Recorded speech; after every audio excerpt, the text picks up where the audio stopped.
Siria está aquí, a 8 horas de avión de España. Es la mitad de grande y su población se concentra aquí. ¿Por qué? Porque toda esta zona es un enorme desierto, pero un desierto muy importante.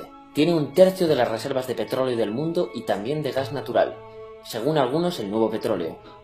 Para sacarlo de aquí y llevarlo a Europa hay que rodear toda esta península y salir por el canal de Suez.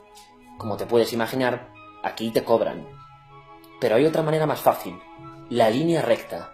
El que controle estas tuberías las puede abrir y cerrar, como un grifo. Si no pagas, no hay petróleo, ni gas. Esta región es la polla. La civilización en el planeta empieza en 3 sitios y este es uno de ellos. Mesopotamia, aquí. Sumer, que te sonará menos, pero es el puto inicio de todo. Aquí también. ¿Recuerdas la Torre de Babel de la Biblia? La hicieron estos tíos. Egipto, aquí. Siempre ha sido un punto de contacto entre Oriente y Occidente, dando a Asia salida al Mediterráneo. Quizá por eso aquí nacen las principales religiones monoteístas, el judaísmo, el cristianismo y el islam. El islam es el último que llega y de hecho acoge a las 2 anteriores. Adán, Noé, Moisés, Jesucristo son considerados profetas islámicos. Bueno, al grano. Como la zona es la hostia, todos han querido controlarla y siempre ha estado dentro de algún imperio. Persas, griegos, los romanos. El imperio romano termina partiéndose en 2, y finalmente solo sobrevive esto. Ahora es cuando la última religión monoteísta, el Islam, construye su propio imperio. ¿Te acuerdas de las cruzadas? Bueno, pues son los europeos cristianos intentando recuperar esta zona de la que estamos hablando. Los últimos en llegar son los turcos, que ojo, no vienen de Turquía, sino de a tomar por culo en Asia, junto con Gengis Khan. Lo conquistan todo y fundan el Imperio Otomano. El Imperio Otomano se queda ahí hasta la Primera Guerra Mundial, 600 años. Cuando acaba la Primera Guerra Mundial, aparecen pequeños países donde antes estaba el Imperio Otomano, y por primera vez vemos a Siria en un mapa. Hasta ahora la habíamos dibujado para no perdernos. ¿Y quién se inventa esos países? Lo que te voy a contar es alto secreto. Bueno, lo era en 1916. Este súper secreto se llama Acuerdo de Sykes-Picot. Los franceses y los ingleses no podían derrotar solos al Imperio Otomano. Solo podían si les apoyaba la gente que vivía dentro, en su mayoría árabes. ¿Cómo se los ganaron? Pues les prometieron la Gran Arabia, un país solo para ellos. El único problema es que era un timo. Antes de seguir, recuerda una cosa. Los árabes son un pueblo, pero no una religión. O sea, un árabe puede ser musulmán, puede ser cristiano, y antes del Islam parece que hubo tribus árabes con tradiciones judías. Bueno, pues a los árabes no les dieron ese único país que les habían prometido.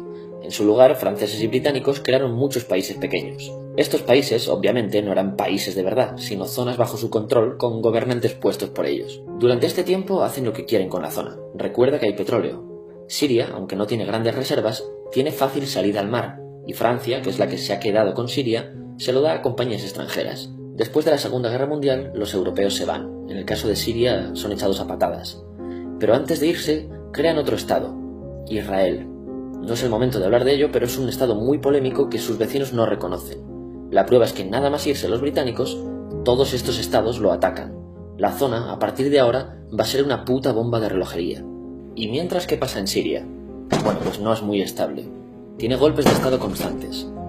En esa época aparece en Siria una ideología que se hace con el control y se expande por el mundo árabe, el Ba'ath.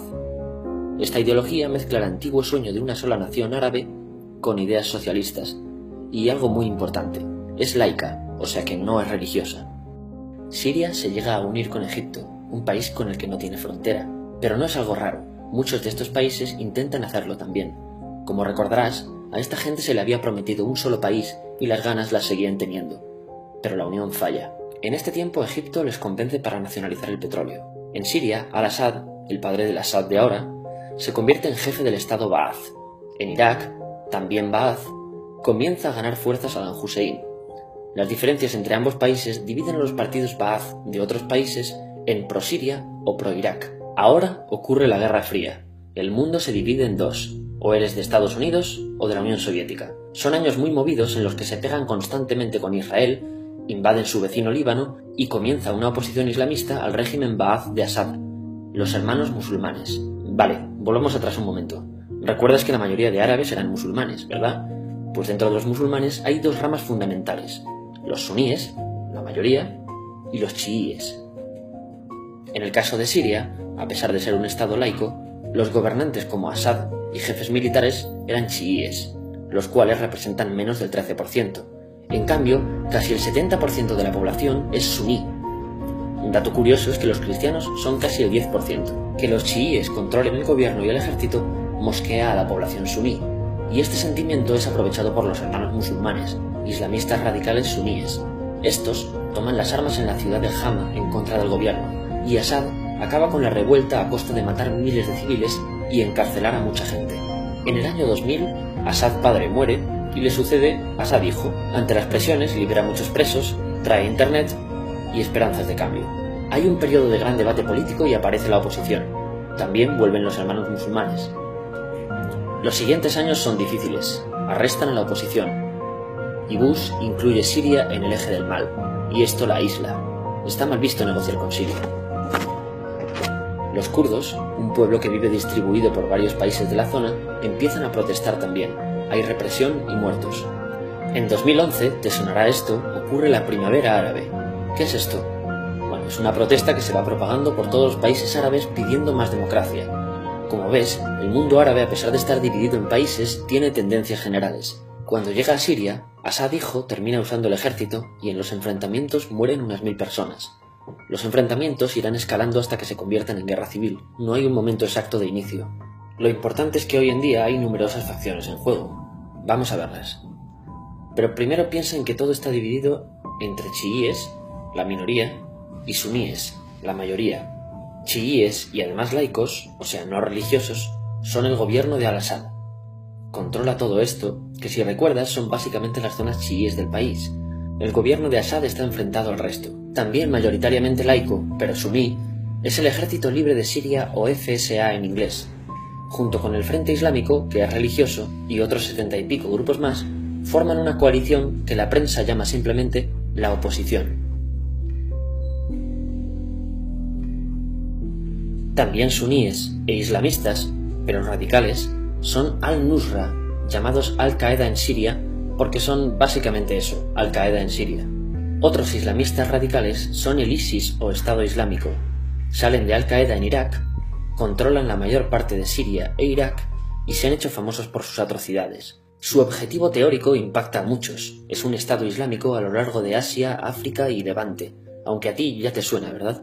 En naranja tenemos al pueblo kurdo, que recordarás porque el presidente Al-Assad lo reprimió, al igual que gobiernos de países próximos también hacen. Ahora controlan militarmente esta zona.